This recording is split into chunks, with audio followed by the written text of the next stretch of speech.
नमस्कार, मैं हूं आकांक्षा और आप देख रहे हैं आईबीसी 24। बुलेटिन में सबसे पहले बात करते हैं मध्य प्रदेश की 4 बड़ी खबरों की। तो आज उज्जैन दौरे पर रहे मुख्यमंत्री शिवराज सिंह चौहान, वहां उन्होंने होजरी उद्योग का भूमि पूजन किया। इंदौर में सब्जी विक्रेताओं और ऑटो चालकों से भी उन्होंने बात की। दूसरी बड़ी खबर, उड्डयन मंत्री बनते ही ज्योतिरादित्य सिंधिया ने मध्य प्रदेश को बड़ी सौगात दी है। 8 नई फ्लाइट्स को मंजूरी दे दी गई है और 16 जुलाई से ये उड़ानें शुरू हो जाएंगी। भोपाल में कांग्रेस ने आज इंडस्ट्रियल एरिया में प्रदर्शन किया था और इस प्रदर्शन में दिग्विजय सिंह भी शामिल हुए थे। कोरोना गाइडलाइन के उल्लंघन पर पूर्व सीएम दिग्विजय के साथ 200 लोगों के खिलाफ मामला दर्ज किया है। और आखिरी खबर, दर्दनाक खबर है ये, छतरपुर में आज दर्दनाक हादसा हुआ है। करंट लगने से 6 लोगों की मौत हो गई है, 2 की हालत गंभीर बनी हुई है। सीएम शिवराज ने भी मौत पर दुख जताया है।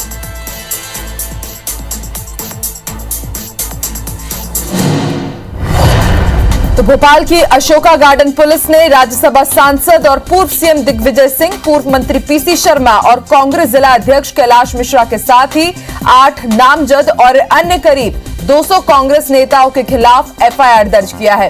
इन सभी पर कोरोना के दौरान धरना प्रदर्शन, भीड़ एकत्रित होने से महामारी फैलने के अंदेशा और शासकीय आदेशों के उल्लंघन की धाराओं में केस दर्ज किया गया है। चलिए और ज्यादा जानकारी के लिए सीधे रुख करेंगे भोपाल का। बात करेंगे हमारे सहयोगी सत्येंद्र से। सत्येंद्र, सुबह प्रदर्शन किया गया, वाटर कैनन छोड़ा गया और शाम होते होते दिग्विजय सिंह के साथ ही पूर्व मंत्री पीसी शर्मा और 200 से ज्यादा कांग्रेस नेताओं पर एफआईआर दर्ज कर लिया गया है।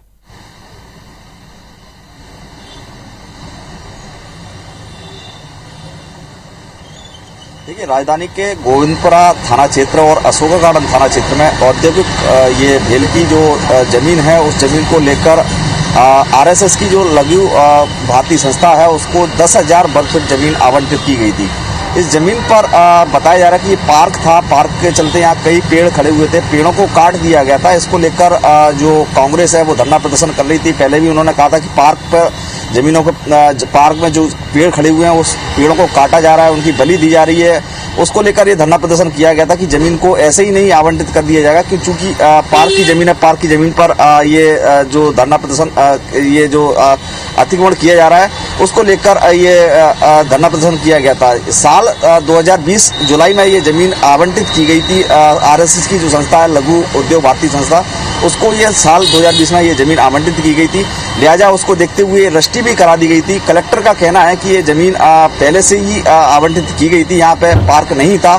लिहाजा उसके बाद भी कल दिग्विजय सिंह जो पूर्व मुख्यमंत्री हैं कांग्रेस सरकार के, वो कल दौरा करने गए थे। दौरा के बाद यहाँ पर ये आज सुबह अपने करीब 200 कांग्रेसी नेताओं के साथ, समर्थकों के साथ यहाँ गोविंदपुरा इंडस्ट्री एरिया पहुंचे और उन्होंने धरना प्रदर्शन शुरू कर दिया। इनके साथ में पूर्व मंत्री पीसी शर्मा, कैलाश मिश्रा जी, पूर्व पार्षद विभा पटेल सहित कई दिग्गज नेता थे और उनके साथ कांग्रेसी नेता थे। करीब 200 संख्या की 200 लोगों की संख्या में भीड़ एकत्रित हुई थी।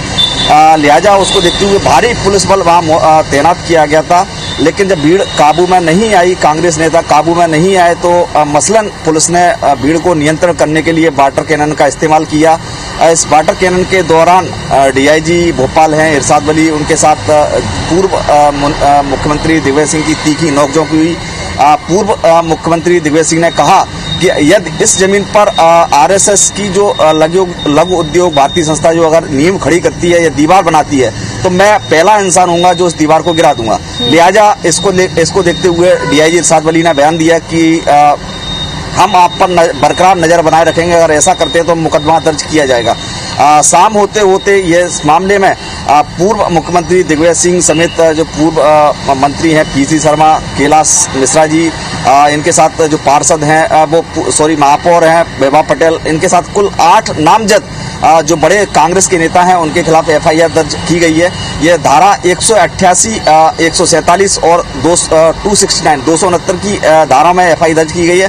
बताया जा रहा है कि ये धाराएं जो है कोरोना गाइडलाइन का उल्लंघन और कोरोना महामारी को लेकर, फैलाने को लेकर ये धाराओं में एफआईआर दर्ज की गई है। इनके साथ ही 200 ऐसे लोग हैं जो इनका नाम सामने नहीं आया है। पुलिस ने यहाँ पर जो धरना प्रदर्शन हुआ था उसको लेकर वीडियोग्राफी की है। पुलिस का कहना है कि वीडियोग्राफी के जरिए इन लोगों की पहचान कराई जाएगी। जी ठीक है। बिल्कुल सत्येंद्र, देखने वाली बात होगी। एफआईआर तो दर्ज कर दी गई है, अब आगे कांग्रेस की तरफ से क्या रणनीति होगी, उनके रिएक्शन कैसे होंगे, क्योंकि पूर्व सीएम कमलनाथ ने भी ट्वीट करके विरोध जताया था इस एफआईआर को। बहुत बहुत शुक्रिया पूरी जानकारी के लिए। सीएम शिवराज सिंह चौहान आज इंदौर पहुंचे और उन्होंने शहर में कई जगहों पर औचक निरीक्षण किया, लोगों से मुलाकात की। इसके बाद सीएम दिल्ली के लिए रवाना हो गए। दिल्ली में वो केंद्रीय मंत्रियों से मुलाकात करेंगे। इंदौर प्रवास के दौरान सीएम शिवराज सबसे पहले पुलिस ट्रेनिंग सेंटर पहुंचे। यहां उन्होंने पूर्व शिक्षा मंत्री लक्ष्मण सिंह गौड़ की स्मृति में पुलिस ट्रेनिंग सेंटर में पौधारोपण किया। इसके बाद सांसद शंकर लालवानी की पत्नी के निधन पर उनके घर जाकर शोक जताया। यहां से एयरपोर्ट जाने के दौरान रास्ते में कई जगह काफिला रुकवाकर उन्होंने लोगों से सीधी मुलाकात भी की। एमओजी लाइन में फुटपाथ पर सब्जी विक्रेताओं से बातचीत करने के साथ ही उनकी परेशानी को भी जाना। कलेक्टर को पथ विक्रेता योजना का लाभ दिलाने के लिए निर्देशित किया। शिक्षा मंत्री के रूप में जिन्होंने अद्भुत काम किया, लेकिन उनका परिवार भी और साथी कार्यकर्ता भी जनता की सेवा करते हुए उनके आदर्शों को आगे बढ़ा रहे हैं। और आज वृक्षारोपण का कार्यक्रम, जिसमें मुझे भी भाग लेने का सौभाग्य मिला, आज संपन्न किया है। मुख्यमंत्री शिवराज सिंह चौहान ने इंदौर सांसद शंकर लालवानी की धर्मपत्नी अमिता लालवानी के निधन पर शोक संवेदना व्यक्त करने के लिए उनके निवास पहुंचे। यहां पर सीएम ने अमिता लालवानी को श्रद्धांजलि अर्पित की और परिवार वालों को ढाढ़स भी बधाया। श्रद्धांजलि अर्पित करने के बाद मीडिया से चर्चा करते हुए सीएम ने कहा कि शंकर लालवानी ने पत्नी को श्रद्धांजलि देने के लिए एक अच्छा निर्णय लिया है कि कोरोना संक्रमण के समय में जितने भी बच्चे जो अनाथ हो गए हैं उनके पढ़ाई का खर्चा लालवानी परिवार उठाएगा और दुख की घड़ी में समाज सेवा करने के निर्णय करने की सीएम ने प्रशंसा की।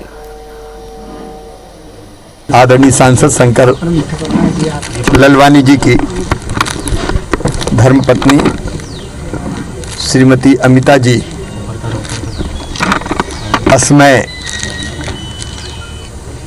परिवार को छोड़ के चली गई। उनके चरणों में श्रद्धा के सुमन अर्पित करने आया हूं। सीएम शिवराज सिंह चौहान आज उज्जैन दौरे पर भी रहे। इस दौरान उन्होंने मेहितपुर के डोंगला गांव स्थित वैधशाला के ऑडिटोरियम और उज्जैन के माधव नगर और नागदा के ऑक्सीजन प्लांट का ई लोकार्पण किया। उन्होंने कहा कि महाकाल की नगरी में विकास का एक नया अध्याय शुरू होगा। वहीं कोरोना को लेकर उन्होंने कहा कि संभावित तीसरी लहर का संकट बरकरार है, इसलिए हमें सावधान रहने की जरूरत है।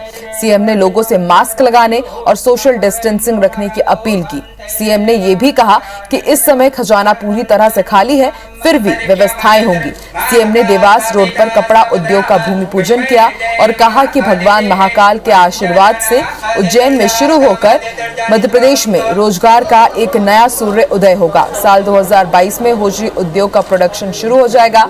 इस फैक्ट्री से सीधे 4000 लोगों को रोजगार मिलेगा।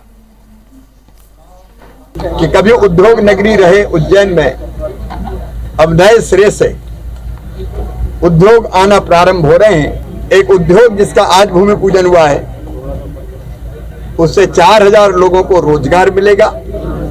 ट्रेनिंग देके उनको रोजगार दिया जाएगा। चित्रकूट में 9 जुलाई से आरएसएस प्रमुख भागवत का प्रांत प्रचारकों के साथ मंथन जारी है। विश्व हिंदू परिषद के केंद्रीय उपाध्यक्ष एवं राम जन्मभूमि तीर्थ क्षेत्र ट्रस्ट के महासचिव चंपत राय भी चित्रकूट आए हैं। बताया जा रहा है कि उन्होंने राम मंदिर के लिए भूमि खरीदी केस से जुड़े पहलुओं पर संघ प्रमुख से बातचीत की है। चंपत राय ने जानकी महल आश्रम में दर्शन के बाद चित्रकूट के साधु संतों के साथ बैठक की। साधु संतों ने चंपत से चित्रकूट के विकास की मांग की है। चंपत राय ने चित्रकूट के साधु संतों को निर्माणाधीन राम जन्मभूमि मंदिर के निरीक्षण के लिए अयोध्या आने का भी न्योता दिया है। जमीन खरीदी विवाद पर चंपत ने कहा कि सब कुछ वैधानिक हुआ है। कोर्ट में कोई चैलेंज करेगा तो मैं लिखित में उत्तर दूंगा। मैं माननीय चंपत जी आए थे, भगवान कामतानाथ जी के दर्शन किए। जहाँ भगवान विराजमान है प्रभु श्री सीताराम जी, वहाँ उन्होंने प्रार्थना की कि राम मंदिर जो बन रहा है वो निर्विघ्न रूप से बने। मुरैना में कथित रूप से जौरा से बीजेपी विधायक सूबेदार सिंह का वीडियो वायरल हो रहा है, जिसमें वो लोगों को बिजली चोरी के लिए कह रहे हैं। विधायक कथित रूप से कह रहे हैं कि तुम कटिया डालकर बिजली जलाओ, बिजली वालों को मैं देख लूंगा। वीडियो कैलार स्थित विधायक सूबेदार सिंह रौजौधा के कार्यालय का बताया जा रहा है, जहां वो लोगों की समस्याएं सुन रहे थे। लोगों ने उनसे कहा कि वो पानी के लिए तार डालकर और आंकड़ा डालकर मोटर चलाना चाहते हैं, लेकिन बिजली वाले चलाने नहीं देते। तो विधायक ने कहा, तुम बिजली वालों की चिंता मत करो, उनको मैं देख लूंगा, तुम तो मोटर चलाओ। विधायक का एक कथित वीडियो चर्चा का विषय बना हुआ है। IBC 24 इस वीडियो की सत्यता की पुष्टि नहीं करता।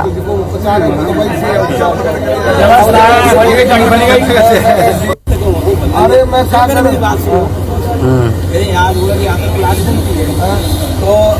तो हम मतलब तार डाल के यहाँ तक निकाल के मोटर चला जाते हैं, पानी चला दो, चलाने नहीं देते बिजली वाले मैं देख रहा हूँ तो चला सर, जो जिन लोगों के सड़क से घर है वो तो डाल लेंगे, लेकिन अंदर मस्ती करेंगे। यार तो देखो 50 मध्य प्रदेश के गृह मंत्री नरोत्तम मिश्रा 2 दिवसीय प्रवास पर दतिया पहुंचे, जहां दूसरे दिन उन्होंने दतिया में मेडिकल हॉस्पिटल में कैंसर से जुड़ी मशीनों का लोकार्पण किया, साथ ही स्वच्छता कर्मियों को भी सम्मानित किया। इसके बाद नरोत्तम मिश्रा पीताम्बरा पीठ भी पहुंचे, वहां उन्होंने मां के दर्शन किए, साथ ही इस मंदिर को भक्तों के लिए खोलने के निर्देश दिए। इस दौरान उन्होंने खुद मुख्य द्वार का ताला खोला। इसके बाद नरोत्तम मिश्रा ने सिंधी मंदिर के भी दर्शन किए। इसके बाद दिगंबर जैन सिद्ध क्षेत्र के सिनावल में 1 करोड़ 51 लाख रुपए के विकास कार्यों का भूमि पूजन किया। इस दौरान उन्होंने कांग्रेस को विकास विरोधी करार देते हुए विकास का पहिया थामने वाला बताया, तो वहीं सीएम शिवराज और पीएम मोदी को डबल इंजन वाली गाड़ी बताया।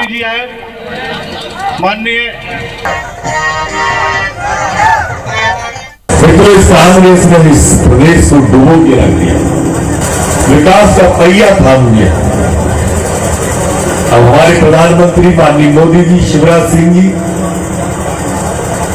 ये डबल इंजन गाड़ी आई है, करुणा की रफ्तार भी थमी है, माई की आशीर्वाद और पीताम्बरा की कृपा रही, तो तीसरी लहर को हम मध्य प्रदेश में आने नहीं देंगे और विकास को तेजी से दौड़ाएंगे। कोर्ट के फर्जी आदेश पर प्रमोशन लेने वाले इंदौर के आईएएस संतोष वर्मा को गिरफ्तार कर जिला कोर्ट में पेश किया गया, जहां से संतोष वर्मा को 2 दिनों के लिए पुलिस रिमांड में भेज दिया गया है। कोर्ट में पेशी के दौरान आईएएस अधिकारी के वकील और सरकारी वकील के बीच काफी तर्क वितर्क हुए। पुलिस ने दूसरे दस्तावेज और पूछताछ के लिए 2 दिन का रिमांड मांगा था, जिसमें कोर्ट ने आईएएस अधिकारी को 2 दिन की रिमांड पर पुलिस को सौंप दिया है। बता दें कि आईएएस अधिकारी होने के चलते पूरे मामले की जांच खुद सीएसपी कर रहे हैं। अब एमजी रोड पुलिस आईएएस संतोष वर्मा को 14 जुलाई को दोबारा कोर्ट में पेश करेगी। भिंड में 5 बेटियों की मां अपनी चौथी शादी करने की जिद पर अड़ी है, वो भी अपने से 24 साल कम उम्र के प्रेमी के साथ। 45 साल की इस महिला के इस निर्णय का बेटियों और दामादों ने विरोध किया, जिसके बाद ये मामला अब थाने पहुंच गया है। इससे पहले महिला 3 शादियां कर चुकी है। पहले पति को उसने छोड़ दिया था, जबकि उसके बाद हुई 2 शादियों के बाद उसके पति का निधन हो गया था। इसके बाद महिला के प्रेम संबंध उसके ही घर में किराए से रहने वाले मिथुन से हो गया। महिला 1 साल से मिथुन के साथ लिव इन रिलेशनशिप में रह रही है। मिथुन भी महिला और उसकी बेटियों का पूरा खर्च उठा रहा है। महिला की 2 बेटी की शादी हो चुकी है, 3 बेटियां कुंवारी है। महिला का कहना है कि वो अपनी बेटियों को मनमर्जी करने से रोकती है, इसलिए बेटियां जबरन उसका विरोध कर रही है। महिला का यह भी कहना है कि वो अपनी बेटियों के भविष्य के लिए शादी कर रही है। फिलहाल पुलिस ने समझा बुझाकर ये मामला टाल दिया है। महिला ऑलरेडी 3 शादी हो चुकी है उसकी, वो चौथी शादी करने वाली थी। तो जिस लड़के से वो शादी करने वाली थी वो 21 साल का लड़का है, जिसका नाम मिथुन है। वो भी उसके ही घर पे किराए से रहने लगा था 9 महीने से। तो हमने मिथुन को और उनकी माँ को बुलाया, हमने पूरा समझौता कराया और खुशी खुशी बोल रहे हैं यहाँ। लव जिहाद से जुड़ा एक बड़ा मामला नरसिंहपुर से आया है, जहां एक मुस्लिम आरोपी युवक पर हिंदू लड़की ने जबरन धर्म परिवर्तन कराने की शिकायत की है। युवती का आरोप है कि उसे धर्म परिवर्तन करने के लिए न केवल धमकाया जा रहा था, बल्कि उसे निकाह करने का भी जबरन दबाव डाला जा रहा था। पीड़िता की शिकायत पर गोटेगांव पुलिस ने जबलपुर के पाटन के रहने वाले आरोपी शहादत खान को गिरफ्तार कर लिया है। शहादत पर धार्मिक स्वतंत्रता अधिनियम के तहत मामला दर्ज किया गया है। नरसिंहपुर जिले का लव जिहाद से जुड़ा ये पहला मामला है।